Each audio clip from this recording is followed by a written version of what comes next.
안녕하십니까. 마음치행복도량 대구 구룡사주지 도일입니다. 오늘은 제가 자식을 너무나 사랑한 어머니라고는 이러한 제목을 가지고 말씀을 드려보고자 합니다. 자식을 너무나 사랑한 어머니, 한번 볼까요? 경전에 보면 누구나가 아는 이야기일 겁니다. 기사곶담이라는 이러한 이야기는 누구나가 아실 건데 제가 짧게 말씀을 드리겠습니다.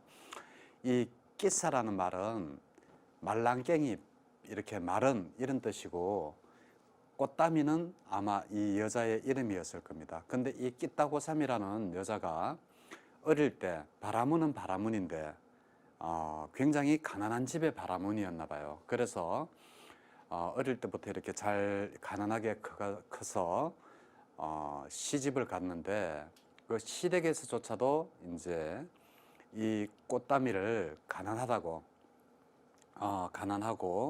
그거 하다고 굉장히 무시를 하고 천대를 했나 봐요. 그래서 살 어떠한 낙이 없었는데, 그러다가 이제 이 끼따고삼이가 자식을 낳으면서 거기서 이제 자식이 아장아장 걸어가는 모습을 보고 그러면서 거기에서 행복감을 느꼈는데, 어느 날 갑자기 이 자기 자식이 죽어버리는 겁니다. 그래서 이 끼싸곶담이가 막 이렇게 사람들이 그 어린 자식을 묻으려고 하는 거를 묻지 못하게 하고 막 자기가 이렇게 막 안고, 아니다, 이 아이를 다시 살릴 수 있는 약이 있을 거라고 이야기를 합니다. 그럴 때 누군가 한 명이, 그러면 저기 아주 깨달으신 분이 계신데 그분한테 가서 네가 이야기를 직접 한번 해봐봐라 라고 해서 이제 이 끼따고삼이가 부처님한테 갑니다. 부처님한테 가면 이제 부처님께서 무슨 이야기를 하시는가 하면, 그래, 너무나 슬피 울면서 그러니까, 그래, 내가 네 자식을 살려주마. 대신에 조건이 있다.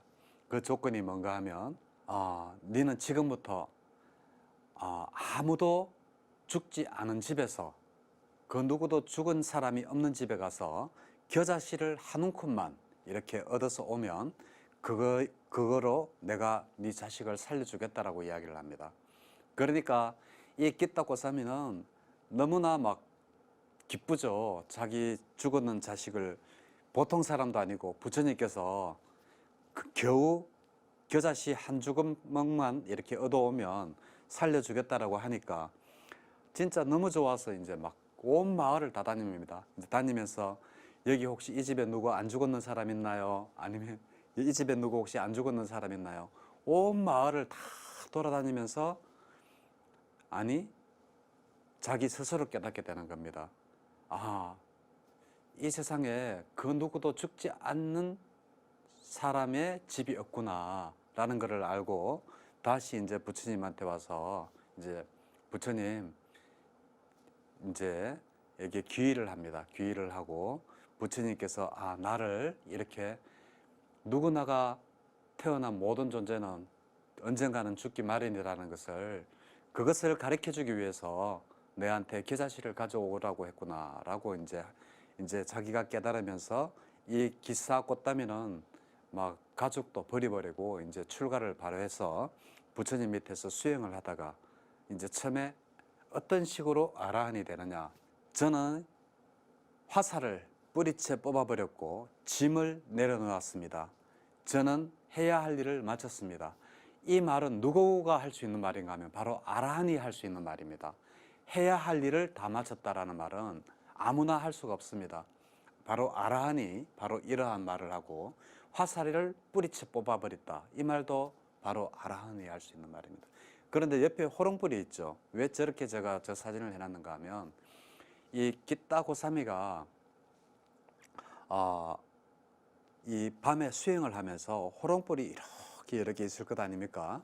있는데 그 호롱불이 하나하나 이렇게 꺼져가면서 다시 이렇게 옆에 게 꺼져가고 하는 것을, 그것을 보다가 바로 깨달았다라는 겁니다. 그래서 모든 것은 이 만들어진 존재들은 언젠가는 죽기 마련이고, 태어난 모든 것은 만들어진 모든 것은 언젠가는 부서지기 마련이고, 태어난 존재는 언젠가는 죽기 마련이라는 것을 이 끼따고사미가 바로 이때 바로 깨달아서 바로 아라한이 되었다라고 하는 이러한 이야기가 있습니다.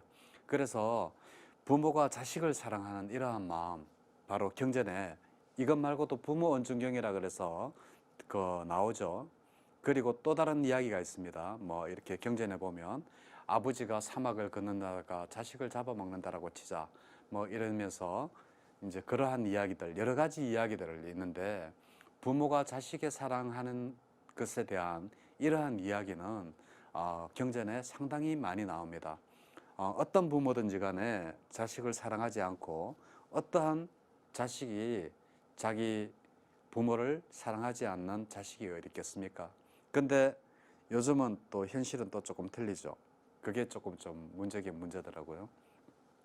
그래서 대부분 어머니들은 보면 슈퍼우먼이죠. 그죠? 아침에 일찍 일어나서 애기들 저렇게 밥도 차려줘야 되고 학원에도 데려다 줘야 되고, 그리고 또 낮에는 또 일도 하면서 저녁 되면 저 빨래까지 합니다. 야, 정말 진짜 이러한 일을 엄마는 모성이라는 이야기로, 예? 어머니라는 이름으로 하죠. 그죠? 이거 자기 일 같으면 이렇게 하겠습니까? 새벽같이 일어나서 밥 먹고 또 뭐 이렇게 학원에 갔다가 낮에 일하고 저녁에 자기가 와서 자기 옷 빨래하고, 자기 것 같으면 못 할 겁니다. 근데 바로 자기의 자식의 일이고 자기가 사랑하는 자식의 일이기 때문에 이러한 슈퍼우먼이 될 수 있는 것이 바로 어머니라는 이름이 아닐까라고 생각을 합니다. 그런데 여기에 대해서 또 반박하는 사람도 있습니다. 그 반박하는 사람은 누군가 하면 바로 Myth of the Motherhood라 그래서 모성애의 신화라는 그러한 이야기를 프랑스 그 인류학자 여자, 그 여자가 가장 먼저 썼습니다. 그래서 모성애는 어머니가 정말로 이렇게 자식을 사랑하는 마음이 남자보다 더 강한 것이 아니고 오래전부터 사회적으로 그렇게 강요를 받아왔다라는 그러한 겁니다. 여자는 이래야 돼. 엄마의 역할은 너는 일어나서 아침 일찍 일어나서 밥하고, 그리고 낮에 애 돌보고, 그리고 밤 되면 또 빨래하고, 이제 뭐 이러한 생활들이, 그래서 사회적인 구조적인 문제지 어머니의 모성애는 없다라는 겁니다. 그래서 그 미스 오브 마더후드라 그래서 모성애의 신화라고 이렇게 이야기를 하는데, 사실은 이 학자는 사실 그렇게 많이 주목을 받지를 못한 사람입니다. 근데 그 밑에 보면 리차드 도킨슨이라고 제가 해놨죠. 이 양반은 굉장히 유명한 양반입니다. 제가 영국에서 공부할 때 옥스퍼드 대학에서 그 교수로 있었고, 실제로 저는 만나보게 됐습니다. 리차드 도킨슨. 이 사람은 뭔가 하면 어떠한 책으로 유명해졌는가 하면 바로 크리에이티브 갓이라는, 만들어진 신, 창조되어진 신이라는 책이 있습니다. 우리나라에도 그 책이 번역이 되어 가지고 있고, 그리고 또 다른 것은 이기적인 유전자. 그래서 이러한 두 책으로 굉장히 유명한 리차드 도킨슨이 있는데, 이 사람도 바로 무슨 이야기를 하는가 하면, 본래부터 어머니가 그러한 슈퍼우먼처럼 할 수 있는 그러한 것은 아니다. 모든 사회적인 분위기나 그러한 것들이 이것은 엄마의 역할이야 라고 이렇게 떠밀어냈기 때문에 그러한 모성애의 신화라는 것이 생겼지, 본래부터 뭐 유전적으로 어머니는 자식을 남편보다, 아버지보다 자식을 더 많이 사랑한다든지 이러한 것은 아니다라는 겁니다. 그래서 리차드 도킨슨의 이기적인 유전자하고 크리에이티브 갓은 굉장히 유명합니다. 예. 그래서 이 리차드 도킨슨은 왜 만들어진 신이라고, 신은 없다라고 주장을 하는가? 우리 불교도 전 세계에서 아마 유일하게 이 신이 없다라고 이야기를 하는 종교가 바로 우리 불교일 겁니다. 그러면서 리차드 도킨슨은 신은 없다라고 이야기를 합니다. 그러면서 내세우는 게 뭔가 하면, 세계적으로 모든 그 종교학자나 그 인류학자들이 이야기하기를 세계 최초의 종교가 바로 무슨 종교냐 하면 바로 조로아스터교입니다. 이것이 바로 조로아스터교에 이렇게 독일 나치가 이 조로아스터교 문양 이런 거를 굉장히 많이 썼죠. 여기다가 깃발 이렇게 꽂아서 이렇게 해가지고 막 독수리 모양 비슷한 거 이렇게 해가지고 들어가고 막 했습니다.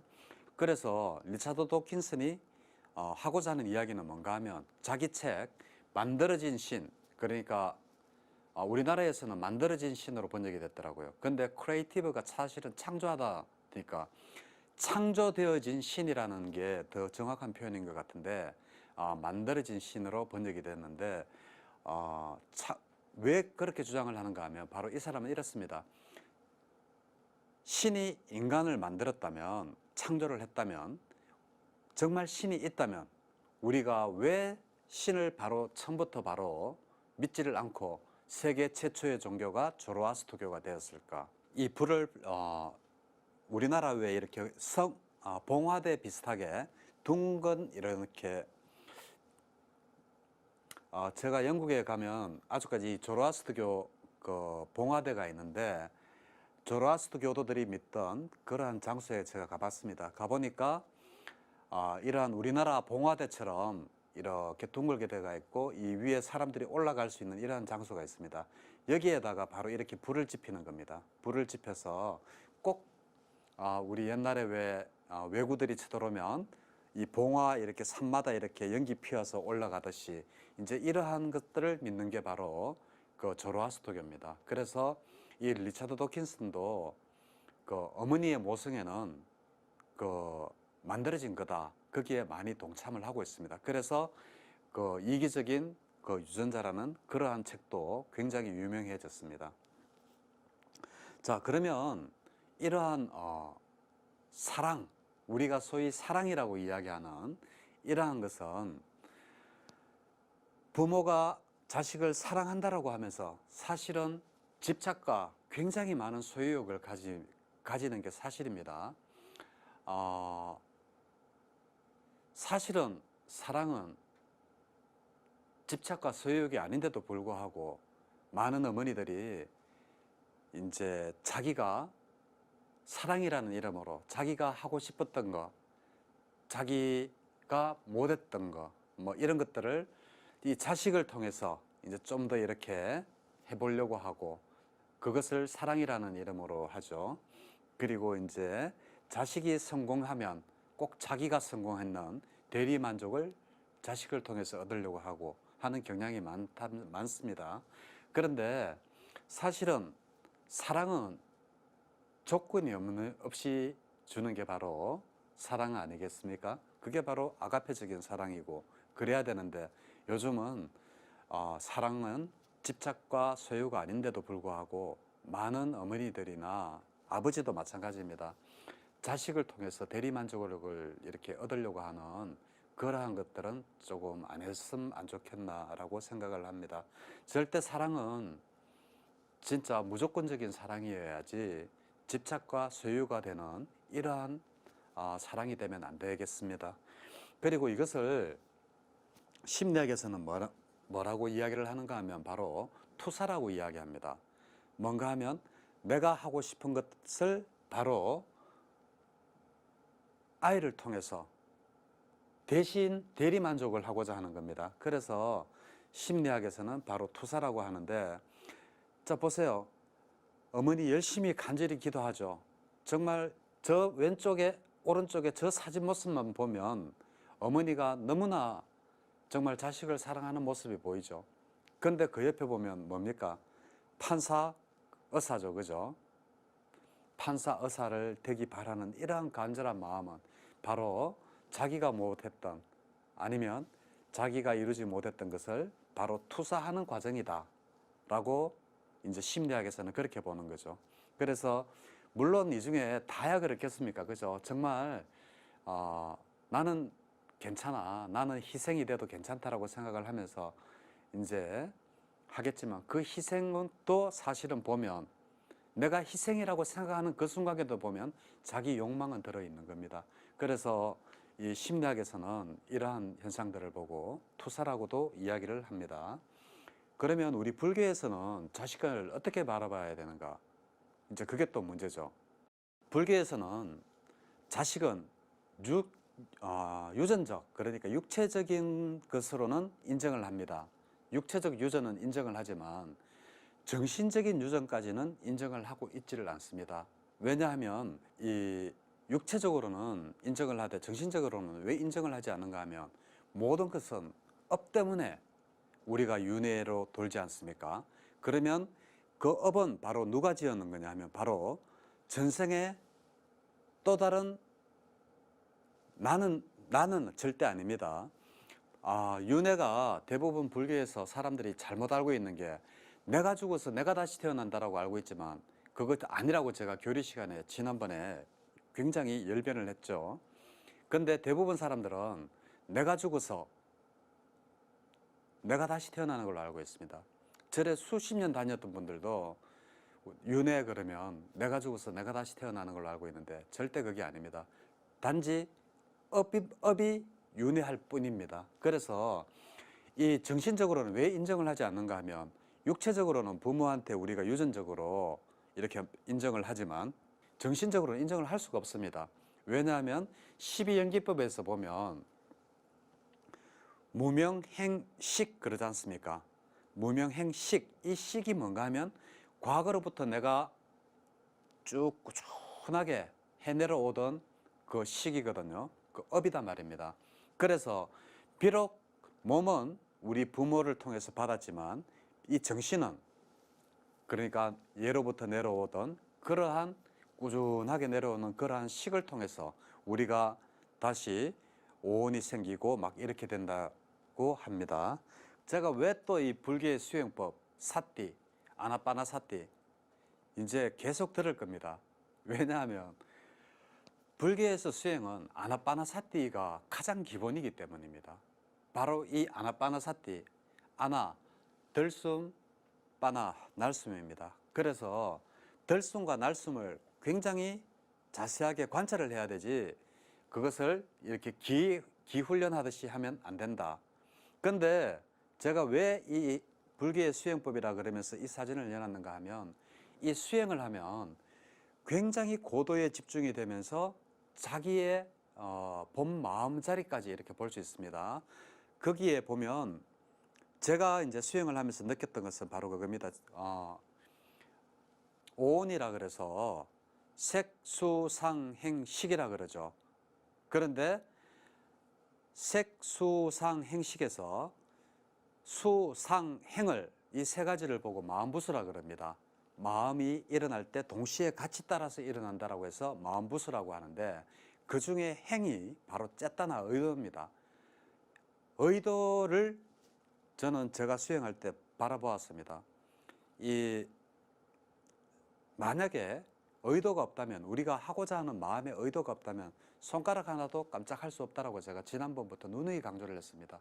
그래서 왜 제가 이 불교만의 수행법이라고 하면서 또 아나빠나 사띠하고 이 사띠를 또 이렇게 강조를 하느냐 하면 바로 어머니의 사랑이라는 바로 그 뒤에는 바로 무엇이 숨어 있는가 하면 바로 이것이 숨어 있기 때문입니다.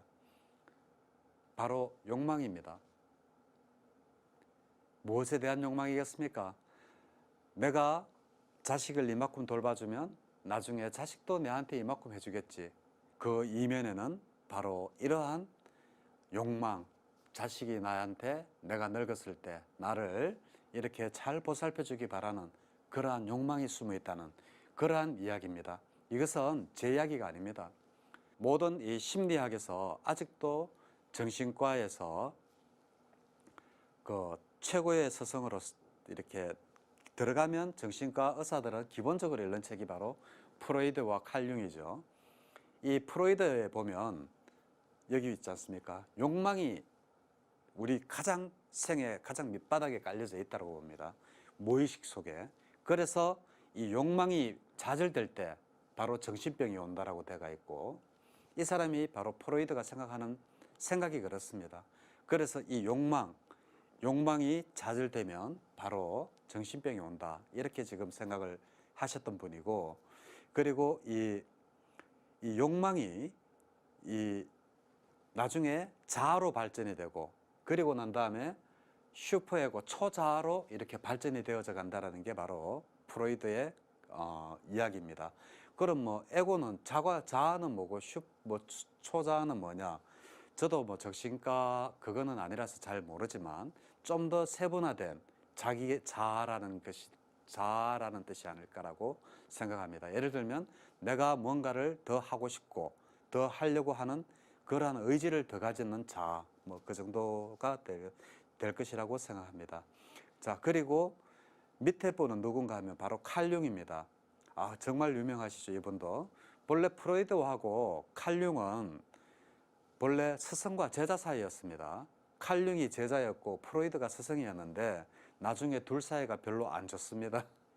그리고 이 두 분이 공통적으로 이렇게 강조하신 게 있습니다. 그게 뭔가 하면 바로 무의식이라는 겁니다. 이거 정말 중요합니다. 왜 중요하냐? 우리는 지금 내가 지금 말을 하고 대부분 이렇게 밥을 먹고 내가 뭔가를 한다라고 할 때, 내가 뭔가를 본다라고 할 때, 내가 정말 그것을 진짜로 보고 있다고 생각하지만 거의 7, 80%는 무의식에서 우리 뇌에서 그냥 이렇게 자기 혼자 정화를 해버리는 겁니다. 그래서 우리가 끊임없이 부처님께서 삿대를 정확하게 해야 된다라고 말씀하셨던 것이 바로 그 이유입니다. 볼 때 보고, 들을 때 듣고, 말할 때 말하고, 움직일 때 움직인다. 그것만 확실히 하라. 그게 뭡니까? 바로 지금 현재 이 순간에 내가 지금 뭘 하고 있는지 그것만 정확하게 하는 게 바로 이 무의식 세계에서 우리가 그 무의식 세계, 그러니까 우리가 의식하지 못하는 세계에서 7, 80% 정도라고 이야기를 했습니다. 이 7, 80%를 우리의 의식 속에 내가 살고 있는 삶으로 끄집어 오는 게 바로 이 삿디라는 게 바로 되겠습니다. 그래서 우리가 왜 이렇게 책이나 읽다 보면 틀린 글자도 우리가 스스로 알아서 맞춰서 이렇게 읽는 경우가 많습니다. 일부러 이렇게 거꾸로 적어놔도 앞뒤 문장이 이렇게 읽다 보면 그 글자가 틀렸음에도 불구하고 이걸 이렇게 발견을 못하는 경우가 많고 그냥 다 맞다라고 생각을 하고 지나가요. 그게 바로 뭔가 하면 무의식 때문에 그렇습니다. 우리는 이미 그 다음 말에 무슨 말이 나올지를 미리 예측을 하고 보기 때문에 거기에 글자가 틀리더라도 다른 단어가 들어오더라도 맞다라고 생각하면서 넘어가는 게 바로 그렇습니다. 자, 그러면 우리 불교에서 바라는 어머니나 아니면 불교 신자에게 바랬던 그것은 도대체 무엇일까요? 부처님께서 바로 부처님의 사습법이라는 게 있습니다. 부처님의 그 사습법은 바로 자비희사인데 사는 그 트랭퀄리티라 그래서 평정한 심이니까 그거는 빼고, 그리고 자비희. 근데 이거 자비희 보면 자애로운 마음을 낸다든지 이 비는 잘 되는데 사실은 희가 참 어렵죠. 저도 마찬가지입니다만 이 희가 참 어렵습니다. 남의 기쁨을 나의 기쁨과 같이 해주기가 정말 참 이거는 어지간히 도 안 트고는 이거 정말 굉장히 어려워요. 예를 들면 우리는 경쟁사회 시대에 살고 있지 않습니까? 그러다 보니까 어릴 때부터 나도 모르게 그러한 심리도 있고 있다 보니까 정말 옆집에 누구가 잘 됐다라고 할 때 엄마들 뭐 걔 가서 막 그러지 않습니까? 뭐 이번에 우리 아들 뭐 서울대 갔니 뭐 이번에 뭐 변호사 시험 패스했니 뭐 어떻게 이렇게 이야기를 하면 참 잘 됐다 하면서 이야기는 하지만 속마음은 굉장히 쓰리죠. 그게 뭔가 하면 바로 이 희가 부족해서 그렇습니다. 그럴 정도로 이 남의 기쁨을 나의 기쁨 같이 받아들이기는 굉장히 힘듭니다. 어지간한 수행을 가지고는 정말 힘든데 이 비는 쉽습니다. 정말 남이 정말 진짜 아프다라고 할 때 정말 안 됐다라는 그런 마음이 같이 잘 듭니다. 그리고 자애로운 마음도 좀 쉽습니다. 자비스러운 마음을 내는 것도 쉽고 한데, 제 같은 경우에도 사실은 이 희심을 내기가 정말 참 힘이 들구나 하는 것을 많이 느낍니다. 그렇더라도 우리 불교에서의 사랑은 바로 뭔가 하면 바로 사스법 중에 자비희라는 겁니다. 근데 그러면 그것을 어떻게 표현을 해야 되느냐? 바로 뭔가 하면 바로 이겁니다. 왜 경전이랑 성경이랑 비슷한 부분이 굉장히 이렇게 내용이 중복되는 내용이 좀 많습니다. 이거 내가 한다는 자아의식이 없어야 된다. 이거 뭐 성경에서는 옳은소리 하는 일 왼손이 모르게 하라. 뭐 이런 거잖아요. 예. 그리고 뭐 반야의 지혜 뭐 이런 말은 통찰지 이런 거는 다 치우겠습니다. 왜냐하면 무의식적으로 하면 다 지혜가 생기고 다 통찰지가 다 되게 되어 있습니다. 예. 그래서 우리 불교의 사랑은 자비희라는 이러한 사스법 중에 세 가지가 있다. 그리고 우리 불교가 추구하는 가족과는 도대체 뭔가 하면 바로 각자의 개인을 존중해 주는 겁니다.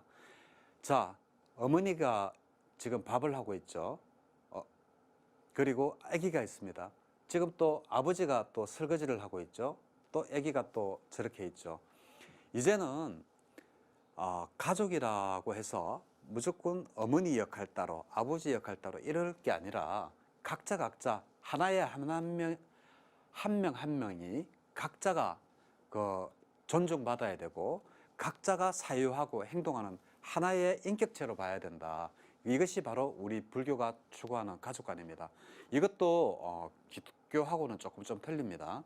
기독교는 해야 될 일이 확실하게 구분이 되어 있죠. 그런데 우리 불교에서는 사실 우리 불교가 추구하는 가족과는 각 개인을 존중하는 게 바로 되겠습니다. 그리고 이거 얼마 전에 달라이 라마가 이거 했던 이야기입니다. A loving atmosphere in your home is foundation for your life 이라고 해서 사랑이 넘치는 가정은 참 인생의 가장 기초가 된다라고 했는 말인데 저는 여기에 진짜 100% 공감합니다. 근데 이 사랑이 넘치는 가정이 과연 어떠한 가정일까요? 달라이 라마도 사랑이 넘치는 가정. 사실 저 앰모스피어는 저게 뭔가 하면 대기권 뭐 이런 공기 대기권 우리 지구가 있으면 대기권 이렇게 둘러싸고 있는 거 있죠. 이런 거 보고 이제 앰모스피어라 그러는데 사랑을 둘러싸고 있는 거니까 사랑이 넘치는 가정이라는 표현으로 이렇게 러빙 앰모스피어라는 말을 썼습니다만은 사랑이 넘치는 가정은 도대체 우리 불교에서 어떠한 가정일까요?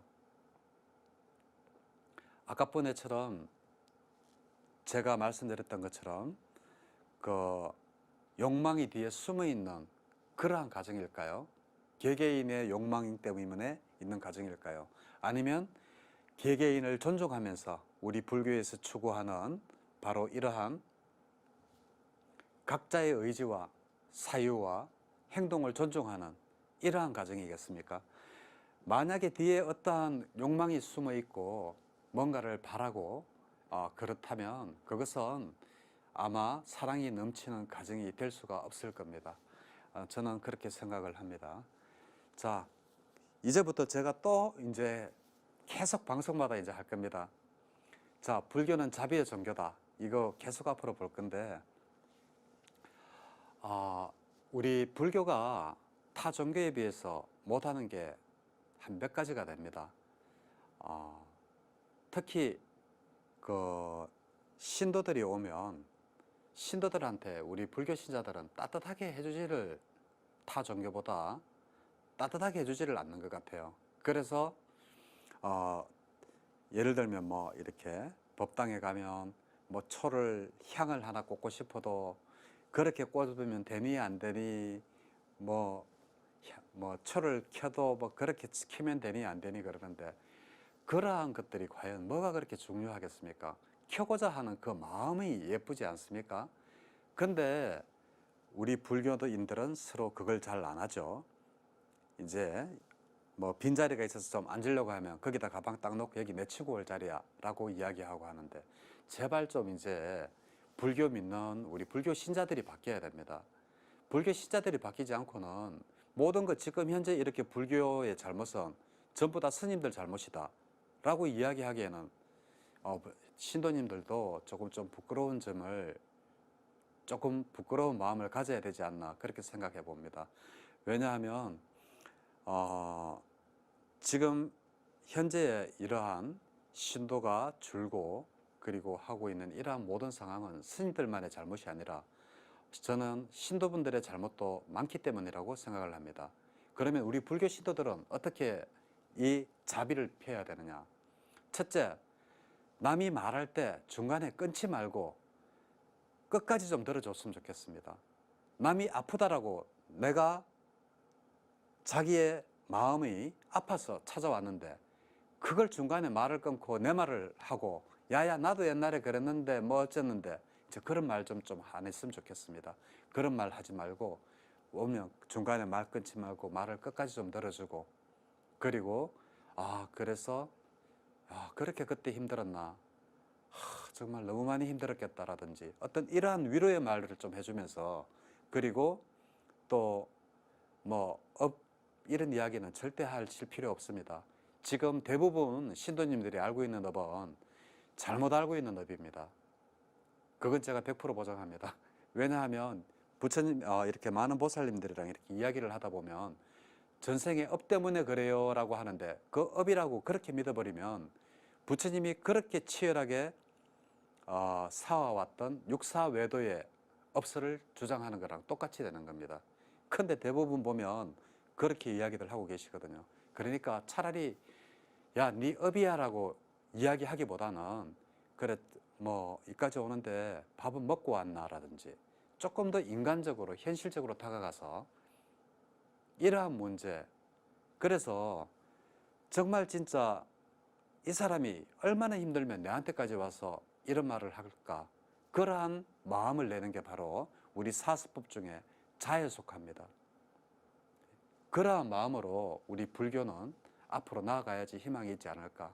그래서 저는 스님들만 지금 이렇게 바뀌어서 된다라고 생각지 않습니다. 우리 불자님들도 한번 곰곰이 한번 생각해 보십시오.